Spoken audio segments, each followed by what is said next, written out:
untuk mendapatkan hasil itu ada orang di belakangnya yang berjuang untuk selalu mendapatkan hasil yang bisa memenuhi kebutuhan kita semua. Nah, kita akan ngobrol bersama hari ini dengan Bapak Opik Mahendra SPMSC selaku Kepala Balai Pelatihan Pertanian di Stambun Provinsi Jawa Tengah. Selamat pagi, Pak. Selamat pagi. Hadir kembali ya ke sini ya. Terima kasih kesempatannya. Siap. Nanti kita akan ngobrol-ngobrol tentang seputar pertanian nih, Kang Mas dan Mbak Ayu, dan kadang kita bahkan melupakan jasa-jasa mereka. Padahal sebenarnya mereka yang sangat berjasa untuk kepertahanan hidup kita ya. Seperti apa? Nanti kita akan ngobrol, dan seperti biasa juga yang mau bertanya mumpung ada Pak Opik di sini ya, boleh di 0813 9965 9922. Pertanyaannya apa? Kemudian dari kota mana? Nanti kita akan kasih tahu. Kita akan jawab langsung, yang jawab adalah Pak Opik. Jangan kemana-mana setelah yang satu ini. Jateng Online Radio, dengerin Jateng dari mana saja, Kang Mas dan Mbak Ayu. Hari ini kita akan ngomongin tentang inovasi pertanian dan juga regenerasi pertanian. Ini penting sekali ya. Dan mungkin Kang Mas dan Mbak Ayu ada yang sudah tahu, bahkan ada yang sudah familiar nih dengan Bapeltan. Nah, ada juga yang belum tahu nih dengan Bapeltan gitu. Nah, mungkin Pak Opik bisa menjelaskan nih, mendeskripsikan nih secara singkat dulu nih Bapeltan itu tugasnya ngapain, terus siapa-siapa saja yang boleh ke situ, terus di mana lokasinya. Monggo silakan Pak. Baik, terima kasih. Selamat pagi para pendengar Jateng Online Radio. Balai Pelatihan Pertanian atau Bapeltan ini merupakan unit pelaksana teknis dari Dinas Pertanian dan Perkebunan Provinsi Jawa Tengah. Tugas utamanya adalah kita menyelenggarakan pelatihan dan juga bimbingan teknis yang tujuan besarnya adalah kita meningkatkan keterampilan dan juga kompetensi dari SDM pertanian, khususnya para petani yang ada di Jawa Tengah. Jadi kita membranding Bapeltan sebagai kampusnya petani Jawa Tengah. Peserta-peserta pelatihan dan juga bintek kita itu berasal dari seluruh kabupaten di Jawa Tengah, yang syarat utamanya tentunya petani-petani yang sudah tergabung dalam kelompok-kelompok tani yang ada di masyarakat. Berbagai tema juga dilatihkan di Bapeltan. Bapeltan letaknya ada di Desa Soropadan, Kecamatan Pringsurat, Kabupaten Temanggung. Jadi ada di Jalan Raya Semarang, Jogja. Lokasinya sangat strategis. Di sana fasilitasnya lengkap, ada ruang-ruang kelas, ada asrama, ada penginapan, ada cottage, dan juga yang paling penting ada lahan praktek. Itu yang paling penting yang digunakan petani untuk belajar sekaligus mempraktekkan apa yang diajarkan oleh para fasilitator di lahannya. Mantap, keren. Dan yang penting juga di sana tempatnya adem ya. Benar. Tadi kan Pak Opik menyebut nih yang boleh atau yang bisa ikutan kan memang mereka yang bisa sudah tergabung di kelompok-kelompok tani. Nah, kan ada nih yang memang mereka belum ada informasi atau apa. Nah, mungkin cara bergabungnya nih Pak seperti apa gitu. Di samping pelatihan dan bintek yang kami selenggarakan, yang tadi persyaratan utamanya adalah kelompok tani, kami juga membuka peluang adanya kunjungan-kunjungan belajar. Jadi studi-studi belajar, kami biasanya menerima dari mulai adik-adik PAUD, sampai teman-teman mahasiswa, bahkan perangkat-perangkat desa, para kepala desa, terakhir kemarin calon-calon babinsa dari seluruh polda di Indonesia, dan juga banyak anggota masyarakat lain yang ingin belajar, ingin mengenal pertanian secara lebih dekat. Jadi kalau terkait belajar, semua masyarakat bisa mengakses Bapeltan, dan itu tidak dipungut biaya sama sekali. Tinggal menghubungi kita saja, mau ke sana kapan, mau belajar apa, nanti kita siapkan semua. Mantap, nanti fasilitasi seperti itu ya. Nah, kalau untuk kelompok tani tadi Pak, itu juga free juga ya semuanya? Free. Keren. Kita fasilitasi penginapan, kemudian akomodasi, dan nanti pulangnya juga kita kasih uang Oh, saku yes, buat keren. pengganti Ya, ya, ya. transportasi. Nah, itu harus berapa nih kapasitasnya? Misalkan nih kalau adik kita ada kelompok tani misal, saya pingin belajar nih di Bapeltan. Nah, itu saya harus mengumpulkan berapa anggotanya atau ada batasan atau tidak ada batasannya? Mekanisme kepesertaan kami juga bekerja sama dengan teman-teman di kabupaten melalui balai penyuluhan pertanian di setiap kecamatan, sehingga memang biasanya kelompok tani yang dihadirkan itu perwakilan Ya. ketua-ketua kelompok tani dalam sekup wilayah. Di kecamatan diseleksi, kemudian di kabupaten diseleksi, kemudian baru dikirimkan ke kami. Iya. Satu angkatan kami biasanya ada 30 petani, dan itu biasanya terdiri dari 5 sampai 6 kabupaten dalam satu angkatan. Oh, iya, banyak juga Tapi ya, Pak. pelaksanaannya biasanya kita ada 5 angkatan yang kita selenggarakan bersama-sama di sana. Mantap. Nah, ini menarik sih, Kang Mas dan Bayu, karena kan negara ini kan juga negara agraris ya. Yes. Cuma kadang terlupakan. Mereka bahkan apa sih petani mereka terlupakan seperti itu. Nah, ini juga sarana yang bagus nih buat anak-anak memperkenalkan sejak dini dengan cara kadang kan mereka sering banget yang namanya pelatihan itu ya, Pak ya, atau apa ya istilahnya namanya biasanya kan ke resto-resto atau tempat makan. Nah, kenapa enggak dialihkan ke situ seperti itu. Nah, apalagi kalau larangan piknik, ya kenapa harus ini kan bisa belajar di Bapeltan. Nah, itu bisa menjadi alternatif pilihan loh, Kang Mas dan Mbak Yu, yang mungkin untuk Bapak Ibu guru yang kebetulan mendengarkan hari ini. Nah, ngomongin soal pertanian ini kan memang agak-agak susah ya Pak ya, maksudnya tidak semua orang itu mau terjun ke dalamnya karena mungkin bahkan bukan cuma dialami di negara kita ya, bahkan di negara-negara maju pun juga sama, mereka mendatangkan petani pun dari negara lain malah justru yang bekerja di pertanian. Dan padahal sebenarnya kan pertanian itu kan hal pokok nih, menghasilkan beras dan segala macam. Nah, untuk pembinaannya sendiri nih Pak, SDM ini kadang kesulitannya di mana sih Pak? Sebagai pembina nih atau sebagai kepala Bapeltan kan pasti menemukan nih kesusahannya itu seperti apa Pak? Oke. Kalau bicara sektor pertanian memang kita berangkatnya biasanya dari persepsi masyarakat yang selama ini memandang pertanian pasti petani itu kayak apa sih gitu? Petani itu ya tua, ya kotor, Betul. ya panas, kemudian tidak sejahtera, kemudian gagal panen dan sebagainya. Dan kita harus menyadari bahwa mungkin kita di ruang-ruang kelas, di ruang-ruang kuliah, di kebijakan itu juga bagian dari bagaimana mempersepsikan pertanian di masyarakat, sehingga kami selalu mengajak mengawali peningkatan kompetensi SDM pertanian itu dengan merubah persepsinya dulu. Dengan merubah persepsi, saya kira nanti pertanian itu akan lebih menarik. Jadi kalau persepsi itu kan persoalan bagaimana kita mengemas, bagaimana kita mengemas apa-apa yang sudah berjalan itu dikemas dengan baik. Apalagi kita di era media sosial, di era digital ini, bagaimana kita mengemas pertanian itu lebih menarik, lebih anak muda, lebih asik gitu. Sehingga masyarakat mulai pengen tahu, mulai pengen mencintai pertanian ini.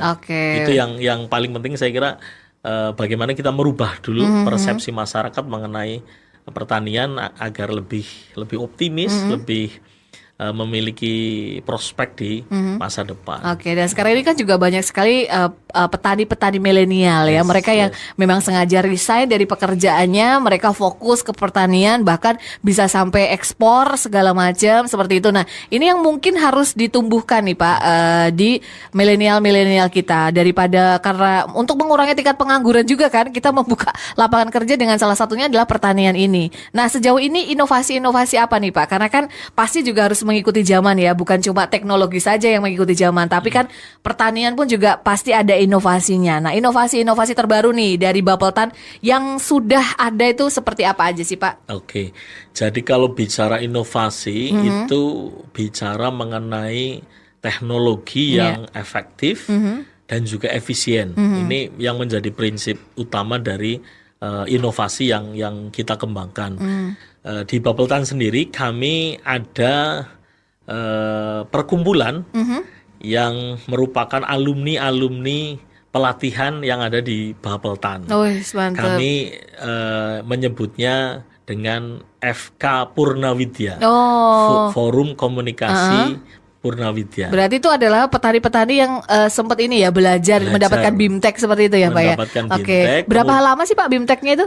Biasanya 4 hari, 3 malam. Dan mereka langsung praktek di Langsung pertanian praktek masing-masing. Wih, keren. Masing-masing. Dan alhamdulillah dari apa yang didapatkan di Bapeltan, mereka kemudian implementasikan di lahannya masing-masing dan kemudian mereka eksis dengan karyanya, dengan omsetnya, dengan kualitas produknya, dan biasanya kita akan coba menindaklanjuti itu teman-teman yang alumni tersebut dengan kita latih lagi di TOT, Training of Trainer.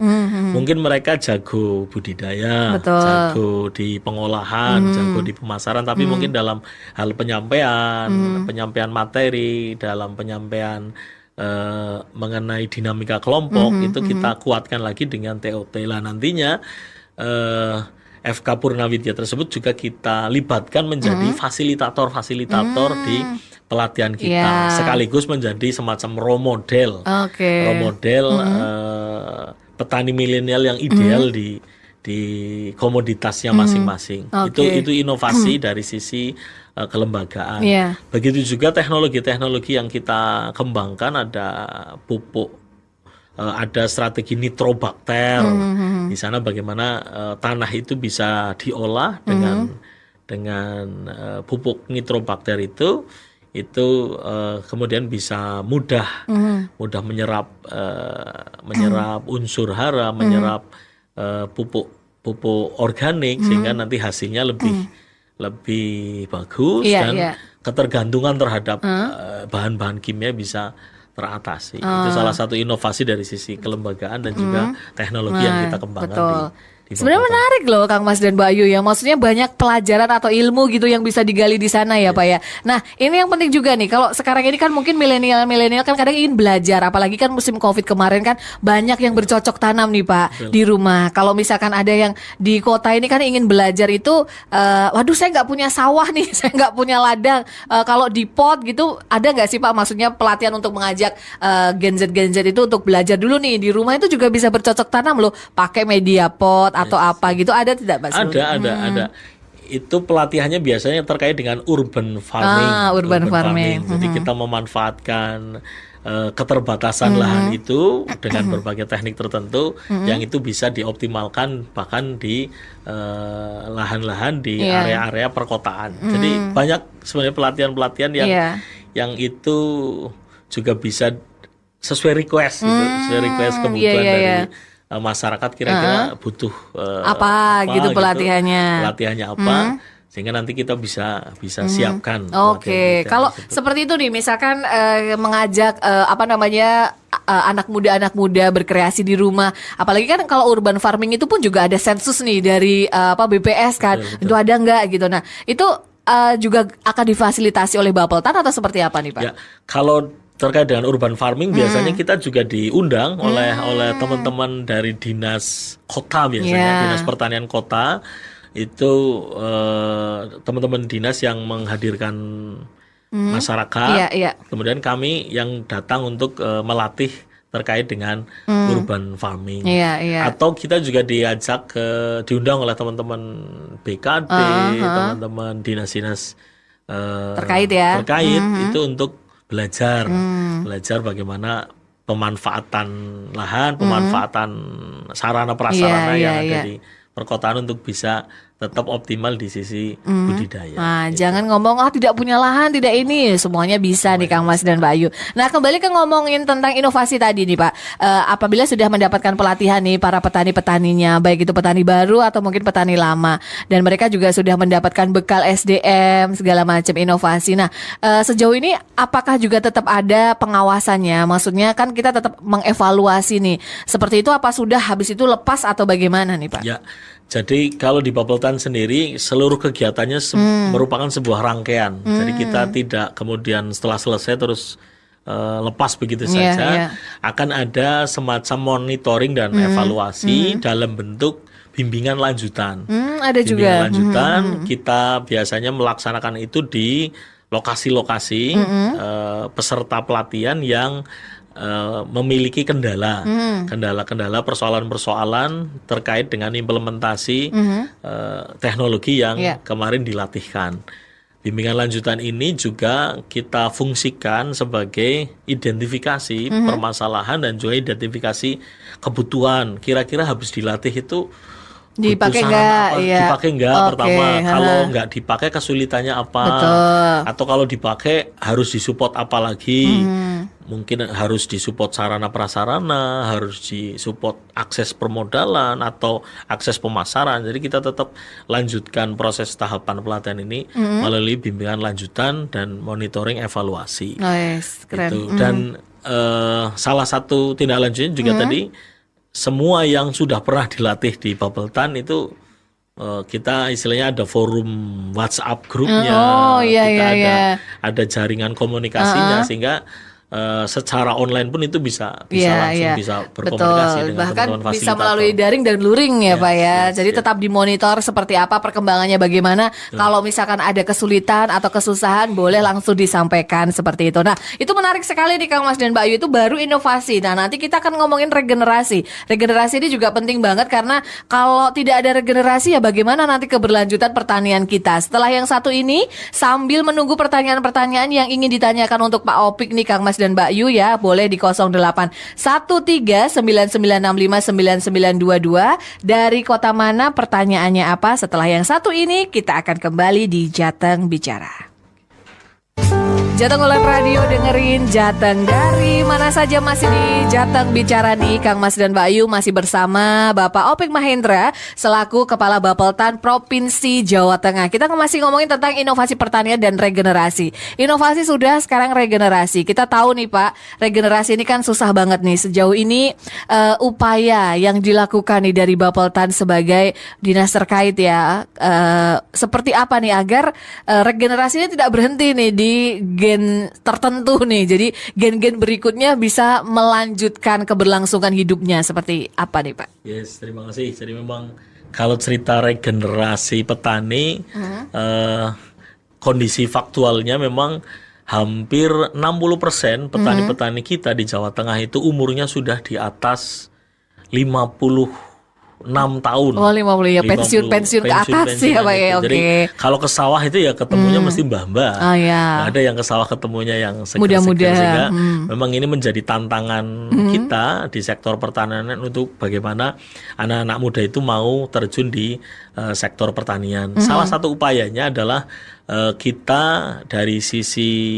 kepesertaan pelatihan dan bintang kita juga mendorong teman-teman di kabupaten untuk mengirimkan petani-petani dengan batas umur tertentu, yang itu sehingga itu bisa menjadi modal kami untuk bagaimana melahirkan petani-petani milenial. Oke. Juga pelatihan-pelatihan kami itu tema-temanya juga kita coba untuk menjawab tantangan zaman. Ada digitalisasi pertanian, ada mekanisasi pertanian, modernisasi pertanian, kemudian ada manajemen pasar, ada manajemen agribisnis, pelatihan-pelatihan pasca panen. Harapannya itu bisa menarik anak-anak muda untuk bisa gabung di sektor pertanian. Begitu juga pemanfaatan artificial intelligence melalui smart farming, kemudian aplikasi-aplikasi yang juga saya kira memudahkan dan juga menarik lah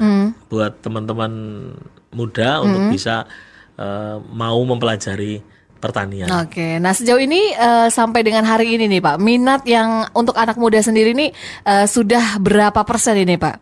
Ya, kalau dihitung dari jumlah penduduk milenial di Jawa Tengah itu data kita sudah ada sekitar 15.000 ya banyak ya petani milenial dari 3,3 juta petani yang ada Jawa Tengah yang datanya terrecord oleh kita, sehingga memang masih butuh sekali Iya. dorongan-dorongan agar anak-anak muda terjun di pertanian mulai dari hulu sampai hilir. Karena tahapan pertanian kan panjang, betul. sehingga kita butuh anak-anak muda di seluruh lini supaya komoditas yang dihasilkan, kemudian daya tawar petani terhadap harga, terhadap pasar itu juga lebih baik. Oke, nah mungkin bisa disampaikan nih contoh sukses nih petani-petani milenial di Jawa Tengah yang memang berhasil menjadi petani sukses dan bisa membuat pemasukan atau mendapatkan income yang bagus nih Pak. Jadi bisa memotivasi nih buat generasi-generasi milenial nih. Oh ternyata jadi petani juga banyak loh duitnya gitu. Ada nggak sih Pak? Banyak sekali yang anak-anak muda yang notabene-nya merupakan alumni pelatihan di Bapeltan. Sebagai contoh, kami ada Mas Hendi. Mas Hendi ini petani melon dari Kecamatan Bansari, Kabupaten Temanggung. Temanggung. Mungkin kalau para pendengar jalan-jalan ke sekitar itu Temanggung bisa mampir di Mas Hendi yang mengelola sekitar 20 greenhouse. 20 ya Pak ya. 20 greenhouse. Oke, tapi dia kan pasti memulainya juga bukan langsung sekali 20 gitu enggak ya. Memulainya dari sedikit dulu, kemudian mempelajari teknologinya, kemudian juga yang jangan lupa berkolaborasi juga dengan banyak pihak, sehingga akses terhadap fasilitasi pemerintah, akses dari perbankan bahkan, dan juga kebijakan-kebijakan dari pemerintah setempat, itu membuat Mas Hendi ini punya banyak sampai lahan. sekarang punya 20 greenhouse itu. Itu Mas Hendi yang punya melon. Oh, yang punya melon ya. Bisa mampir ke sana. Kemudian kami juga ada Mas Sofyan. Mas Sofyan itu rata-rata usianya berapa Pak? Rata-rata usianya 25 masih tahun. Muda loh masih ya. muda. Oke. 5 sampai 35 lah. 25 sampai 35 tahun. Mas Sofyan ini di Kopeng, di Kecamatan Kopeng, Kabupaten Semarang. Mas Sofyan ini juga pengusaha, artinya petani milenial di hortikultura. Produk-produk organiknya, sayuran, dan juga buah itu sudah masuk ke supermarket di Jawa Tengah. Dan omsetnya bisa dibilang sudah 2 digit lah. Wih, mantap. Sudah 2 digit per bulannya. Mungkin itu tanaman-tanaman organik atau organik yang sering kita beli loh, tanpa kita tahu ya. Tanpa kita tahu. Nah, itu di baliknya ada karya-karya dari teman-teman petani milenial. Banyak lagi di berbagai komoditas, ada kopi. Kopi juga anak-anak muda mulai banyak yang terjun. Bahkan di pertanian beras, padi juga ada juga di Sragen, Karanganyar itu ada teman-teman yang benar-benar terjun di komoditas padi dan juga beras. Mantap gitu. tuh. Jadi nggak usah ragu-ragu nih Kang Mas dan Mbak Ayu. Kalau misalkan masih bingung caranya, nggak usah bingung. Ini sudah difasilitasi dari Bapeltan ya. Tadi tinggal kalau misalkan tinggalnya di sekitaran Bapeltan bisa langsung datang. Kalau enggak ya memang cari-cari informasi bagaimana bisa terhubung dengan Bapeltan seperti itu ya. Nah kita akan mencoba untuk menjawab beberapa pertanyaan ya Bapak yang sudah ikutan bergabung. Yang pertama ada Wian yang ada di Magelang. Tertarik untuk belajar ke sana Pak, tapi sebelumnya saya pengen tanya, produk pertanian apa yang potensial menghasilkan cuan tapi dikembangkan oleh kami-kami yang tidak punya lahan luas dan tidak perlu kondisi tanah dan kondisi alam tertentu, dan dari mana saya mulai, kontak sebuah nomor WA mungkin gitu. Dari Wian di Magelang. Wah, ini deket ini dengan Bapeltan, jadi silahkan mampir aja main ke Bapeltan, nanti kita bisa ngobrol-ngobrol. Yang jelas kalau dari sisi potensi sebenarnya hampir seluruh komoditas pertanian kita itu potensial untuk dikembangkan.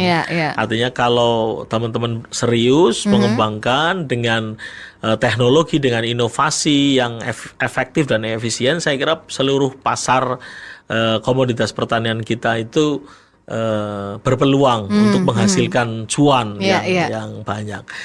Kemudian tadi mungkin kalau mau menghubungi nomor bisa follow media sosialnya Bapeltan. Oke.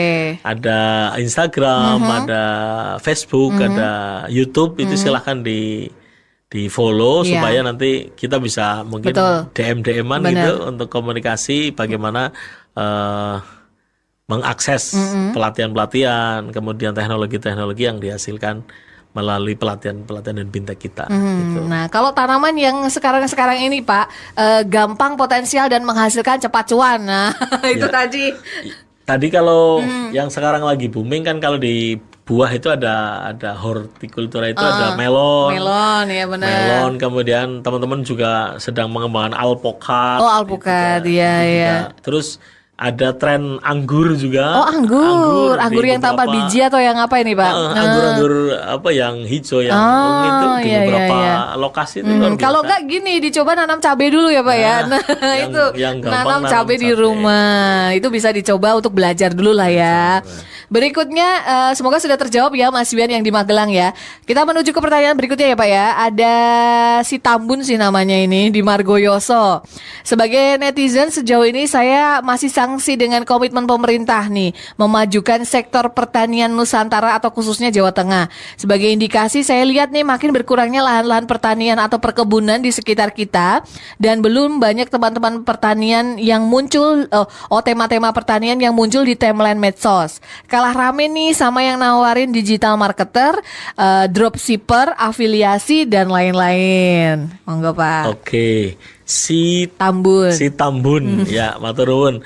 Ini yang memang menjadi PR kita bersama dari pemerintah melalui Bapeltan. Kami tadi di awal menyampaikan bagaimana kita memang merubah persepsi masyarakat, bagaimana pertanian itu asik, pertanian itu prospektif, pertanian itu punya masa depan, sehingga kami pun sebenarnya menggunakan media sosial, kanal-kanal media sosial untuk tadi merubah persepsi. Kita pengen menampilkan kabar-kabar baik mengenai pertanian, kabar-kabar inovatif.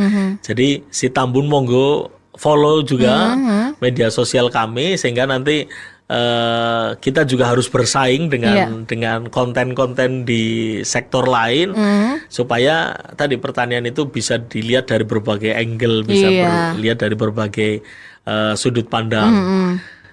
Itu seperti mungkin. itu ya, baik. Jangan lupa di follow dulu nih untuk Wian dan juga si Tambun. Yang penting follow dulu nih Instagramnya, karena di situ juga banyak agenda-agenda kegiatan dan kegiatannya apa saja di situ diposting semua ya Pak ya.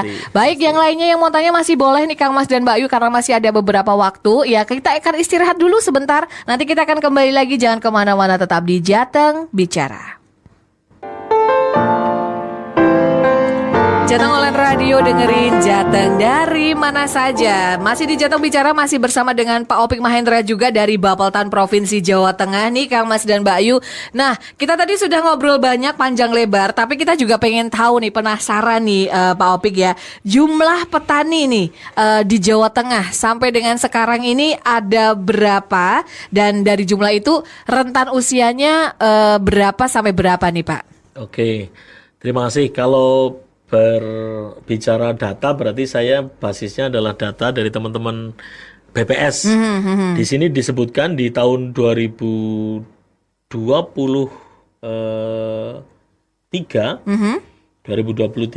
itu ada 4,2 juta. Oke, 4,2 juta ya. Usaha pertanian perorangan. Dan ini ada penurunan sekitar 13% dari pencacahan di 10 tahun berikutnya. Artinya ada penurunan jumlah petani di Jawa Tengah. Itu. Oke, ada penurunan ya. Tetapi masih aman ya. Masih aman, masih aman. Dan harapannya rentang usianya itu memang tadi disampaikan 60% itu masih di atas 50 tahun. 50 tahun. Sehingga harapannya anak-anak muda mulai terjun ke pertanian, juga petani-petani yang mungkin basis pendidikannya juga didorong. Mayoritas hampir 2 juta petani kita itu mayoritas masih lulusan SD. Oh, masih lulusan SD. Oke. Sehingga yang kuliah, yang SMA, SMK itu kita juga harus dorong ke arah itu. Baik, nah kalau tadi kan sudah sempat disebutkan nih Pak, jumlah untuk anak muda sendiri nih yang suka atau milenial yang suka dengan pertanian tadi ada kurang lebih berapa tadi Pak? Ada sekitar 15.000 ya. petani.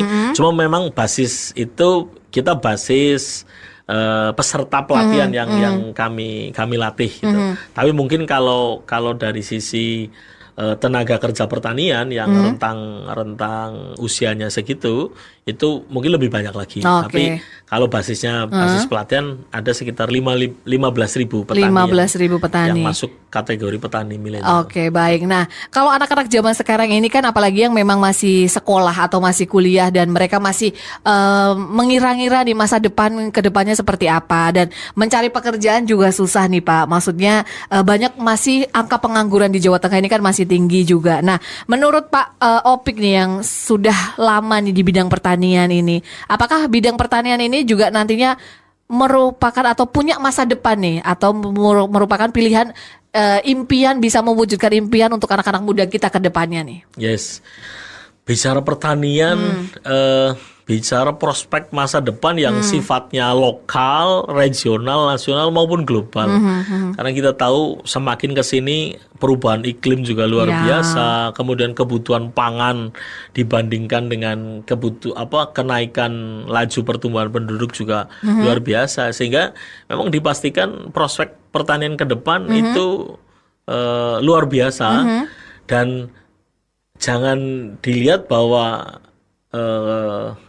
peluang kerja di pertanian itu hanya di sisi lahan, di budidaya, ada kemudian di modernisasinya, ada di kelembagaannya, kemudian ada juga di peningkatan teknologi informasinya. Jadi sebenarnya banyak sekali peluang-peluang di sektor pertanian yang bisa diambil anak-anak muda. Jadi jangan mempersepsikan petani kerja pertanian itu ya di sawah. Betul, benar. Apalagi kan sekarang teknologi ya Pak ya. Jadi itu tugasnya generasi muda sekarang yang memang melek digital gitu kan, untuk menggunakan otaknya bagaimana cara pertaniannya itu biar bisa modern seperti itu ya Pak ya. Jadi jangan cuma ke sawah nunggu panas, ini nanti musim itu udah enggak ya. Sekarang semua bisa direkayasa nih. Ya, jadi harus smart gitu kan. Nah, kalau ngomongin pertanian nih, apakah petani di Indonesia ini sudah mencukupi nih Pak? Itu juga pertanyaan titipan nih yang sudah dengerin kita nih. Bagaimana petani di Jawa Tengah sendiri, apakah sudah dalam hitungan ideal nih? Oke. Kalau dari sisi jumlah itu memang jumlah petani kita belum memadai. Belum memadai dalam hal pengolahan lahan kita. Tetapi sebenarnya kalau dilihat dari sisi produksi di Jawa Tengah hampir seluruh komoditas itu surplus.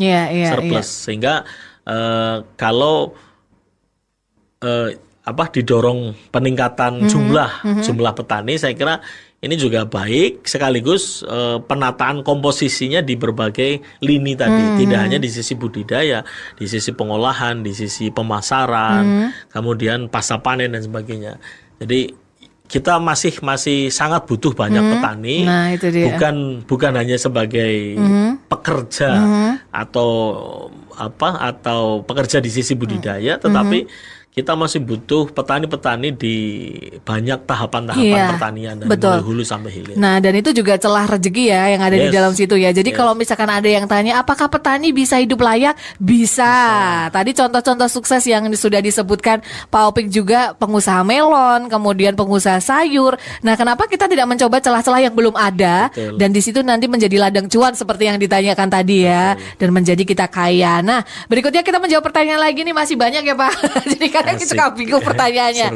Ada dari Boyolali nih, Ibu Sri. Ada nggak sih Pak acara-acara off air pertanian yang berskala atau misal semi semisal expo atau pameran di mana masyarakat itu bisa menyaksikan secara langsung produk-produk atau inovasi pertanian kita dari bibit sampai produk olahannya. Kalau sudah ada mungkin perlu diperbesar skalanya, dibuat kekinian nih Pak, biar anak-anak muda itu ikut tertarik. Kayaknya udah ada ini ya Pak ya. Nah, pas sekali Ibu Sri. Tanggal 21 sampai 26 Agustus kami menyelenggarakan Jateng Agro Innovation Expo atau JAE yang diselenggarakan di Soropadan Agro Expo, dan di situ kami akan menampilkan pameran inovasi, inovasi dari petani-petani kita, dari sektor pertanian kita. Kita undang fakultas-fakultas pertanian di seluruh Jawa Tengah. Kita undang SMK pertanian yang ada di Jawa Tengah. Kita undang perusahaan-perusahaan alat mesin pertanian. Kita undang berbagai kabupaten, kota di seluruh Jawa Tengah untuk menampilkan inovasi-inovasinya. Mungkin selama ini Expo pertanian identik dengan Expo produk. Nah, kita akan coba mendorong Expo-nya adalah Expo teknologi dan juga inovasi.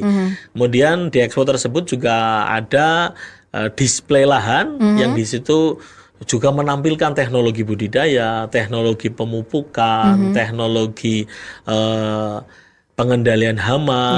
Kami bekerja sama dengan BRIN, Badan Riset dan Inovasi Nasional. Kita juga kerjasama dengan Kementerian Pertanian. Kita juga bekerja sama dengan perguruan tinggi. Pokoknya mulai dari hulu sampai hilir, dari mulai tradisional sampai digital, kita hadirkan semuanya di Jateng Agro Innovation Expo. Monggo Ibu Sri ajak semuanya, kabarkan ke semuanya untuk ke sana 21 sampai 26 Agustus. Nah, jadi nanti di situ akan lebih mengenal pertanian itu seperti apa ya Pak ya, dan semoga nanti di harapannya sih cinta ya. Terus ada banyak petani milenial baru yang ada di situ. Berikutnya ada dari Edi yang ada di Sragen. Untuk peserta pelatihan biasanya mendapat pelatihan berapa lama Pak? Dan kalau peserta pelatihan dari luar kota, apakah dapat fasilitas asrama nih selama ikut pelatihan di Bapeltan? Pelatihan di Bapeltan kita biasanya dilaksanakan 4 hari, 3 malam, disediakan akomodasi, penginapan, kemudian konsumsi. Nanti menunya juga menu makanan dari produk-produk dari petani. Dan nanti setelah itu tadi kita juga mengganti uang transport kepada teman-teman petani yang hadir di pelatihan tersebut. Seperti itu ya. Terus dari Demak ini dari Sunario yang ada di Demak. Pak, bagaimana alih fungsi lahan pertanian menjadi area industri di perumahan di Jawa Tengah, terutama di daerah Demak? Apakah ini nantinya juga akan mempengaruhi ketahanan pangan dan kelangkaan pangan di daerah kami? Berkaitan dengan alih fungsi lahan, memang kita di sektor pertanian banyak sekali perubahan fungsi dari lahan pertanian menjadi industri ataupun perumahan. Tapi sebenarnya itu semua juga bisa diatasi dengan strategi optimalisasi lahan-lahan yang ada. Dan harapannya memang industri-industri yang tumbuh itu justru industri agro. Industri agro yang nantinya menyerap hasil-hasil panen dari produksi lahan-lahan sekitar untuk diolah di industri agro. Sehingga kami pun mendorong di Jawa Tengah, kalaupun nanti industri-industri besar yang tumbuh itu adalah industri yang berbasis pangan, berbasis pertanian, berbasis perkebunan, sehingga nanti apa yang dihasilkan oleh petani-petani kita bisa diserap menjadi bahan baku dan juga bisa dinaikkan nilai tambahnya. Itu harapannya semacam itu.